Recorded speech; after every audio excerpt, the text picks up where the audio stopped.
আসসালামু আলাইকুম। আপনারা সবাই কেমন আছেন? আশা করি ভালো আছেন। আলহামদুলিল্লাহ, আল্লাহর রহমতে আমিও খুব ভালো আছি।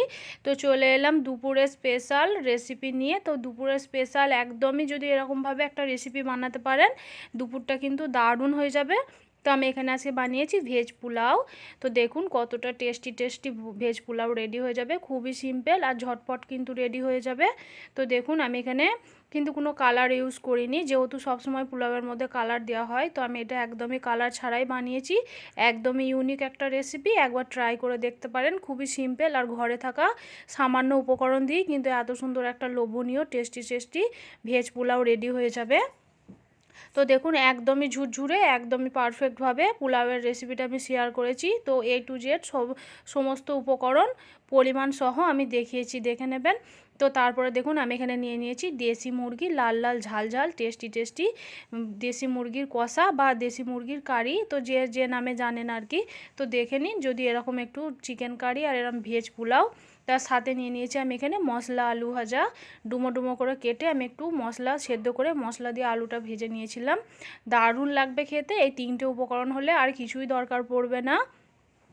তো দেখুন কতটা ঝুরঝুরে আর পারফেক্টভাবে এরকমভাবে ভেজ পোলাও। তো প্রথম থেকে লাস্ট পর্যন্ত চোখ রাখুন আর ঝটপট বানিয়ে দেখুন। বানিয়ে কিন্তু অবশ্যই কমেন্ট করবেন কেমন হয়েছে। তো দেখুন কতটা লোভনীয় আর কতটা টেস্টি লাগছে, দেখেই বুঝতে পারছেন।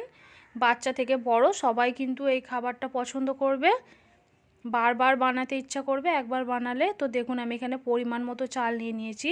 এখানে আছে 500 গ্রাম মতো চাল। তো আপনারা যে কোনো চাল নিয়ে নিতে পারেন। চালটা আমি আগে থাকতে ভিজিয়ে ভালোভাবে একদম একটা স্টিলের জালতিতে ছেঁকে রেখে দিয়েছিলাম। পানিটা একদম ঝুরঝুরে হয়ে গেছে। তারপর নিয়ে নিয়েছি পরিমাণ মতো যে সমস্ত সবজিগুলোতে আমি পোলাওটা বানাবো। আর নিয়ে নিয়েছি কিছু বাদাম। তো যে বাদামগুলো পোলাওয়ের লাগে সেই বাদামগুলি আমি ভালোভাবে ধুয়ে আমি রেখে দিয়েছি।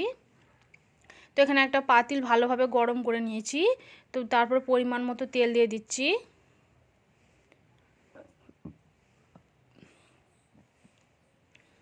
তারপর দিয়ে দিচ্ছি কিছু গরম মশলার ফোড়ন, যেগুলো পোলাওয়ে লাগে সব সময়, এটা সবাই জানে। তারপর দিয়ে দিচ্ছি 1 চামচ মতো গোটা জিরে আর দিয়ে দিচ্ছি 2টো মিডিয়াম সাইজের তেজপাতা। দিয়ে ভালো করে একটু জিরেটা লাল করে নিচ্ছি আমি। তারপর দিয়ে দিচ্ছি মিডিয়াম সাইজের একটা পেঁয়াজ, একদম কুচি করে কেটে নিয়েছিলাম। সেই পেঁয়াজটা দিয়ে একটু ভালোভাবে আমি লাল করে নেবো। একটু লাল করে ভেজে নিতে হবে, লাল করে ভাজলে বেশি ভালো লাগবে।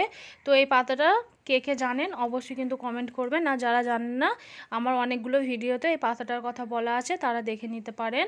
এটা পোলাও, চিকেন কষা আর বিরিয়ানিতে দিলে একদমই ভালো লাগবে, দারুণ লাগবে খেতে, স্মেলটা খুবই সুন্দর।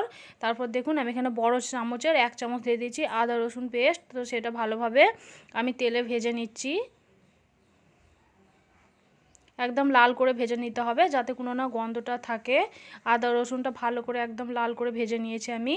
তো এবার আমি দিয়ে দেবো কেটে রাখা সবজিগুলো, যে সবজিগুলো আমি পোলাওয়ের জন্য আগে থেকেই ধুয়ে ভালোভাবে কেটে রেখে দিয়েছি। সেই সমস্ত সবজিগুলো দিয়ে আমি একটু ভেজে নেবো তেলের মধ্যে। তো লাল করে আমি একটু ভেজে নিচ্ছি। তো দেখুন সবজিটা আমার কিন্তু ভালোভাবে ভাজা হয়ে গেছে। তারপর দিয়ে দেবো আমার আগে থেকেই যে ভিজিয়ে রেখেছিলাম চালটা, একদম ঝুরঝুরে করে আমি ভালোভাবে পানিটা ঝরিয়ে নিয়েছি। তো আমি এবারে সেই চালটা দিয়ে আমি সবজির সঙ্গে ভালোভাবে একটু কষিয়ে নেবো। একদমই শুকনো শুকনো করে চালটাকে ভুনে নিতে হবে। তো অনেকক্ষণ টাইম ধরেই গ্যাসের ফ্লেমটা একদম লোতে রেখে ভালো করে ভেজে ভেজে নিতে হবে। একদম যেরকম ঝুরঝুরে হয়ে যায় সেরকম করে ভেজে নিতে হবে। তারপর দিয়ে দিচ্ছি স্বাদ মতো লবণ। স্বাদ মতো দিয়ে দিচ্ছি আমি লবণ। লবণটা দিয়ে ভালোভাবে আমি নাড়াচাড়া করে নিচ্ছি, যাতে সমস্ত চালটার সঙ্গে লবণটা ভালোভাবে মিশে যায়। তারপর দিয়ে দিচ্ছি আমি যে বাদামগুলো কুচি করে রেখেছিলাম পোলাওয়ের জন্য, সেই বাদামগুলো দিয়ে দিচ্ছি আমি। এখানে আছে আমন্ড বাদাম, কাজু বাদাম, ওগুলো আমি কুচি করে রেখেছিলাম, সেগুলো দিয়ে আমি একটু ভালোভাবে ভেজে নেবো চালটা। তো দেখি বুঝতে পারছেন চালটা একদমই ঝুরঝুরে হয়ে গেছে, একদম পারফেক্টভাবে ভাজা হয়ে গেছে। 3 থেকে 4 মিনিট ধরে চালটাকে ভেজে নিতে হবে ভালোভাবে। আর অনবরত নাড়াচাড়া করতে হবে, যেহেতু এখানে আদা রসুন বাটা আছে তার জন্য। এবার আমি এখানে দিয়ে দিচ্ছি গরম পানি। তো 500 গ্রাম চালের জন্য এবার পরিমাণ মতো পানিটাও আমি দিয়ে দিচ্ছি। তো দেখি বুঝতে পারছেন খুব বেশি কিন্তু আমি পানি দিইনি, চালটা যেন ডুবে থাকে সেরকম পরিমাণে পানিটা দিতে হবে। আর একদম গ্যাসের ফ্লেমটা লোতে রাখতে হবে। বারবার পানি দিলে কিন্তু পোলাওটা ভালো হবে না, ঝুরঝুরে হবে না। তার জন্য চালটা থেকে যেন একটু পানিটা ডুবে থাকে সেরকম হিসেবে পানিটা আপনারা দিয়ে নিতে পারেন। তো আমি দেখুন 2 মিনিট পর একবার ফিরে আসছি, তো দেখে নিন তো অনেকটাই সেদ্ধ হয়ে গেছে। তো আবার ফিরে আসছি 1 থেকে 1.5 মিনিট পর। তো এই পানিটা একদমই পারফেক্ট আছে। চালটা আমি একবার চেক করে নিয়েছি, চালটা যেহেতু একটু শক্ত আছে তো এই পানিটাতে একদমই রেডি হয়ে যাবে আমাদের ভেজ পোলাওটা। তো একবার ভালোভাবে আমি নাড়াচাড়া করে নিচ্ছি সবজিগুলোর সাথে। আবার ঢাকনা বন্ধ করে দিচ্ছি আমি। তো আবার ফিরে আসছি 1 মিনিট পর। তো দেখুন পানিটা কিন্তু অনেকটাই শুকিয়ে এসেছে, আর যেটুকু পানি আছে সেটুকু দিয়ে কিন্তু পারফেক্টভাবে পোলাওটা রেডি হয়ে যাবে, তাই আলাদা করে কোনো পানি দেওয়ার প্রয়োজন নেই। তো দেখি বুঝতে পারছেন চালটা আর একটু শক্ত আছে। তো এই পানিটাতেই একদমই রেডি হয়ে যাবে, বারবার পানি দিলে কিন্তু পোলাওটা ভালো হবে না। তো আমি এখানে দিয়ে দিয়েছি আমল দুধ আর আছে নারকোল বাটা। তো দুটো আমি একসঙ্গে মিক্স করে ভালোভাবে ছেঁকে রেখে দিয়েছিলাম, সেটা আমি দিয়ে দিচ্ছি।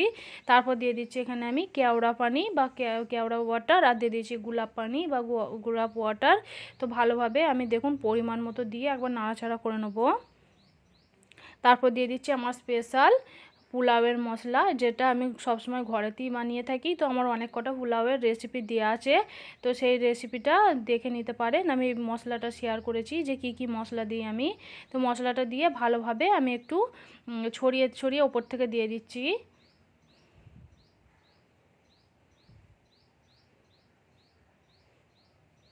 তারপর ঢাকনা বন্ধ করে রেখে দিয়েছিলাম আমি মশলাটা যাতে ভালোভাবে মিশে যায়। তারপর দেখুন পরিমাণ মতো আমি চিনি দিয়েছি। তো আপনারা যেরকম মিষ্টি খেতে পছন্দ করেন সেরকম হিসেবে আপনারা কিন্তু চিনিটা দিয়ে নিতে পারেন।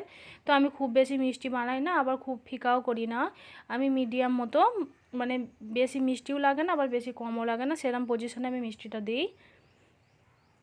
তো চিনিটা দিয়ে আমি এখন নাড়বো না, চিনিটা উপরেই দেওয়া আছে, ভালোভাবে গলে যাবে, তার জন্য ঢাকনা বন্ধ করে রাখছি আমি।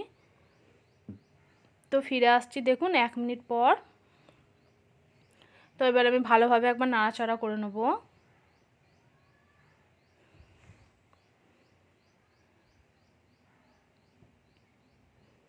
তো আমি একটু ভালোভাবে নাড়াচাড়া করে নিচ্ছি।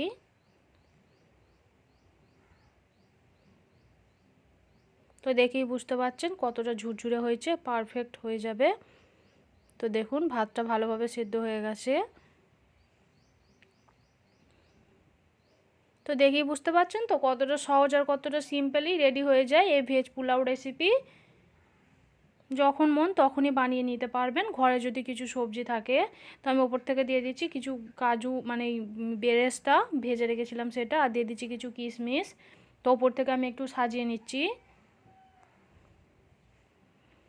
তো ভালোভাবে ওপর থেকে আমি সাজিয়ে নিচ্ছি।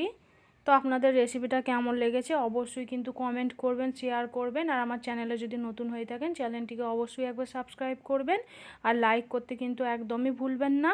তো ওপর থেকে দিয়ে দেবো আমি দেখুন গাওয়া ঘি, যেটা ঘরেই বানানো, আমার ঘিয়ের রেসিপিও আমার চ্যানেলে দেওয়া আছে, আপনারা চাইলে কিন্তু একবার দেখে নিতে পারেন। তো দেখুন ওপর থেকে গাওয়া ঘিটা দিয়েই রেডি হয়ে গেল আমাদের ভেজ পোলাও। তো কতটা সুন্দরভাবে রেডি হয়ে যায় দেখেই বুঝতে পারছেন। তো কেমন হয়েছে অবশ্যই কিন্তু জানাবেন কমেন্ট